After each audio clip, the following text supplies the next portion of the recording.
What's up guys, Hades here. So today I want to kind of do a talk about artifacts, the importance of them, the value of them, what you should be focusing on. So I recently finished my Poseidon artifact. I decked it out, I maxed it out, I reborned it until I got 8% physical attack. I'm in a good spot. Now the thing is, do you go for more options? You know, there's lots of things to have. I don't have Fufei, I don't have Loki, I don't have Wukong, I don't have Anubis, I don't have legendary skills, etc, etc, right? Also, my artifact is weak on Athena. It needs to be 3, 4, 5 star. My artifact on Theodora is weak. It needs more stars, you know? What do you focus on? I think artifacts are one of the biggest factors, if not the biggest factor, at this stage of the game. So this is going to be a talk and a guide for more experienced players, higher spender players, people who are looking out to max out that total power. So the first and most important thing is always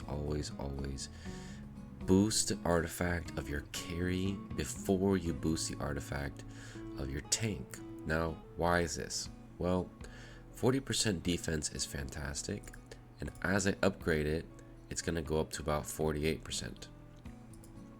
If I spent on the wheel 3 times 500, that's $1,000 plus to max this out, I'm not going to gain any damage. I'm not going to grow any stronger than I already am.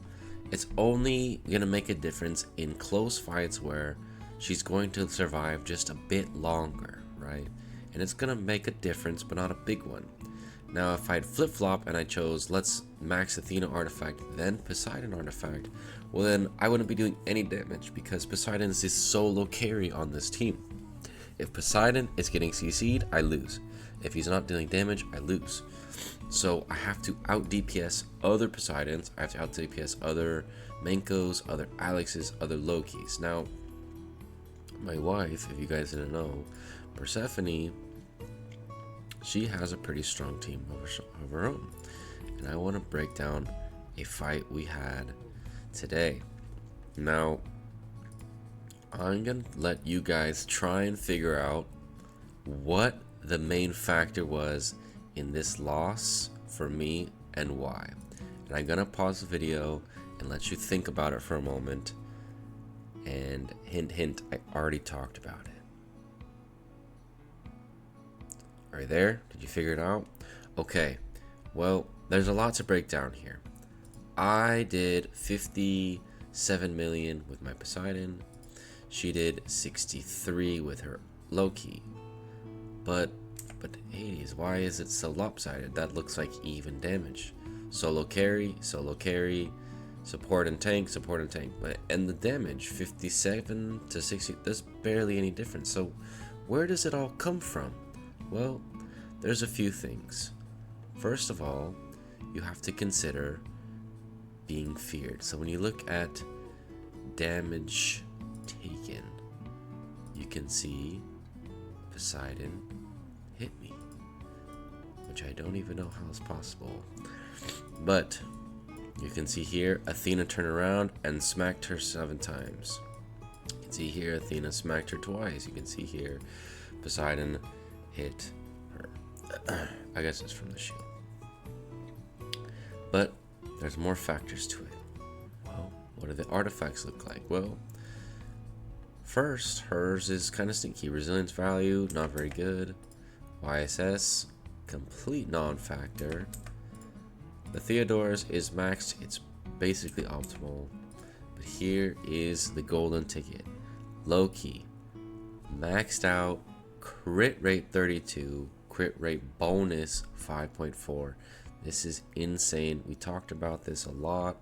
She really wanted to get the correct one. She had crit value, which is absolute garbage, but crit rate. Now, there's so much details that go in a report. I've talked about reports a lot, but it's important to find what's the most valuable piece of information. Go into stats, and you go to click here, look at Realm of Lies.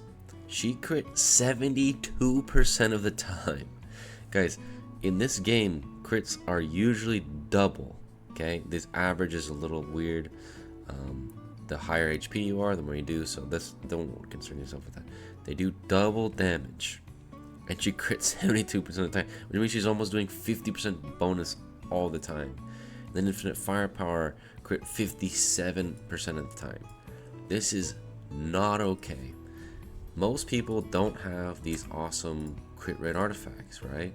So I'm running Berserk, I'm running Spring of Life, I'm running Shelter. There's no Malice. No one's needed Malice in a long time. My gems are half Resil, half Accuracy. You can see these level 8 Resilience gems actually go a long way, because when you look at low-key damage, it's not quite as high as the other ones, right? So Loki here to 19, Loki on him to 14. It's hard to tell if, you know, he's been in crit or not, but I do want to jump into replay just to kind of show you how the flow looks, because these are very balanced teams, and before she got that artifact, she could not beat me at all. It wasn't close in the other way, but now it's in her favor. So let's see what happens. Now, I do have Fighting Master on Poseidon for this exact reason. If I get confused, I pretty much just instantly kill myself, so that I can't take it off until I get Fufei. You can see pretty much in these teams, Athena keeps you topped off, the healers keep you topped off, until those demonics start ramping up, until, you know, battle stance starts ranking up. But I don't have a third damage skill on my Poseidon yet, because I can't allow him to break my own team. You can see here, he's essentially killing everyone but Poseidon, and Poseidon's just not pumping out as much as his opponent, right? And this is the story of the tale, right? He falls to the superior carry. Now, the reason he won,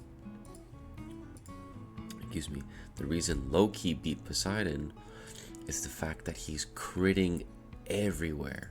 So you can't just sit on the same build. I oftentimes just have the same few things. I switch Chaos Storm a few times. I switch Purification for Wine and Dine a few times. And everything else pretty much sits the same. But against certain opponents with certain attributes, you do have to make a difference. So what's the swap? The swap is easy. Swap Berserk for Malice. Malice is going to mean that her Loki's doing almost half the damage. It's not going to reduce all of the crits. It is going to reduce them probably to 50-ish percent, 40-ish percent. And then the next thing you can do is go into your gems and switch everything to Resilience. I already have level 7 Resilience. And you go into each Immortal and just level those up. It's really important to get everything 7, 8, max them out. Make sure you're farming those gnomes daily. I have all Resilience, and I was still getting crit at an extremely high rate.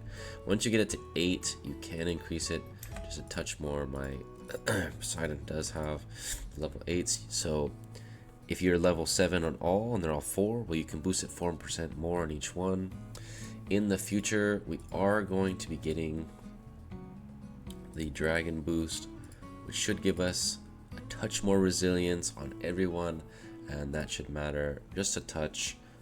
But yeah, make sure you're hunting those artifacts and you're picking the priority. Make sure you're adapting to battles and making sure you are making the best use of what you have. If you like these kind of more advanced guides, let me know in the comments below, and I will catch you in the next one.